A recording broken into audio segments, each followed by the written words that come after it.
부동산 규제가 강해지면 집값이 떨어져야 할 텐데 압구정, 서초, 반포 같은 강남 핵심지는 왜 떨어지지 않는 것일까요? 안녕하세요. 서재현TV의 정 실장입니다. 부동산 규제가 강해질수록 흔들리는 자산이 있고 더 두각을 나타내는 자산이 있습니다. 세금 부담은 늘어나고요. 자금 검증은 더 까다로워지지만 결국 살아남는 건 대체 불가능한 입지의 똘똘한 한 채입니다. 그리고 지금 부동산 시장은 강남 핵심지의 대장 한 채로 이동하고 있습니다. 오늘은 그 이유와 시장의 흐름을 부동산 규제 안에서 저의 시선으로 차분하게 정리해 보겠습니다. 요즘 부동산 법 개편으로 매스컴이 아주 떠들썩하죠. 공시지가 현실화, 보유세 구조 개편, 다주택자 양도세 중과 자금 조달 계획서 강화, 실거래 신고 절차 강화, 고가주택 대출 규제까지. 겉으로 보면 시장의 족쇄를 채우는 것처럼 마치 기회를 막는 것처럼 보입니다. 하지만 이 흐름을 시장 구조의 관점에서 보면 전혀 다른 메시지가 읽힙니다. 지금부터 하나씩 차분하게 살펴볼게요.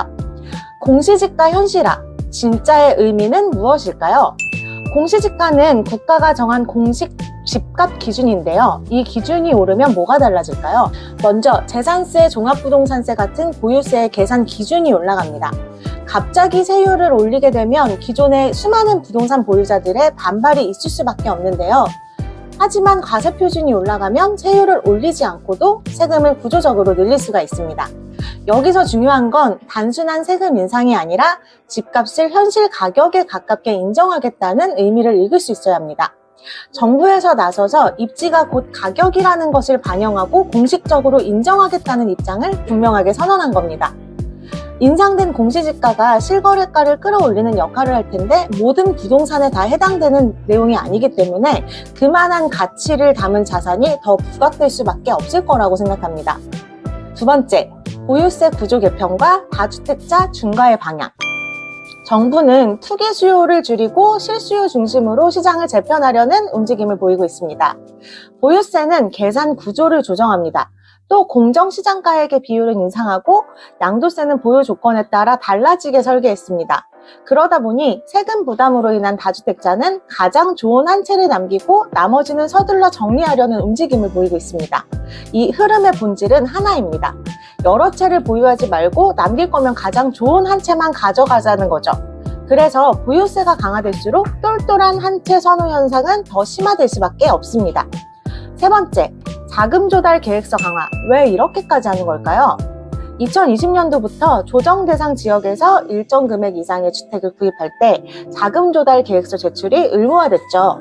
그리고 2025년 11월부터는 자금 조달 계획서에 코인 수익, 증여세 납부 여부, 그리고 사업자 대출까지 더 세분화해서 기재하도록 강화됐습니다. 여기에 더해서 올해인 2026년 1월부터는 실거래 신고 시 계약금 입금 증빙까지 명확하게 제출해야 합니다. 허위 계약과 자전 거래를 원천 차단하겠다는 의미입니다. 이건 단순한 서류 행정이 아닙니다. 정부는 이제 자금 출처, 즉 돈의 흐름을 설명할 수 있는 부동산 시장을 만들고 있는 겁니다. 여기서 우리가 읽어야 하는 건 이제는 돈이 많다고 살 수 있는 시장이 아니라 자금의 출처를 명확하게 설명할 수 있어야 진입 가능한 시장이 되었다는 점입니다. 네 번째, 주담대 축소와 고가주택 대출 규제. 2025년 10월 15일 부동산 규제 이후 고가 아파트의 기준은 25억이 되었습니다.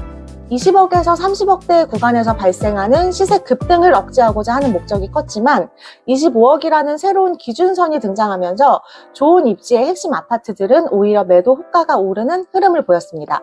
그리고 앞으로는 25억을 초과하는 주택은 대출 한도가 2억밖에 나오질 않습니다. 따라서 고가 아파트는 현금 자산가 중심의 시장으로 재편되어 가고 있습니다. 그렇다면 부동산 규제가 가리키는 방향은 무엇일까요? 규제는 기회를 막고 시장을 멈추기 위한 장치가 아닙니다. 오히려 불투명한 거래, 편법과 불법을 정리하고 투명하고 안정된 부동산 시장을 만들기 위한 제도입니다.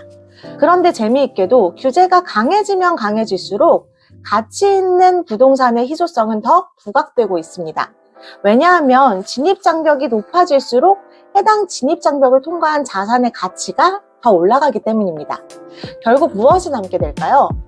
공시지가 현실화, 보유세 강화, 다주택자 구축과 자금 조달 강화, 실거래 검증 강화까지 이 모든 정책의 공통 메시지는 단 하나.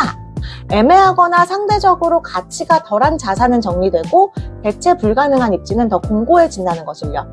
우리는 부동산 규제에 겁먹을 게 아니라 규제가 가리키는 방향을 읽어야 합니다. 또 나아가 자산의 수를 늘리는 전략이 아니라 입지의 밀도를 높이는 전략이 필요합니다. 부동산 규제는 시장을 정리했습니다. 이제 남은 건 본질입니다. 입지, 희소성, 가격 구조, 설명 가능한 자금 흐름, 이 네 가지가 겹치는 자산만이 앞으로 살아남을 겁니다. 기억하세요. 규제가 강화될수록 남는 건 핵심 입지의 대장 아파트 한 채입니다. 오늘은 부동산 규제에 대한 저의 시선을 차분히 정리해보았는데요. 오늘 영상 유익하게 시청하셨다면 좋아요, 구독, 알림 설정 꼭꼭 부탁드리고 저는 서재현TV를 통해 더 재미있고 깊이 있는 부동산 분석으로 다시 찾아뵙겠습니다.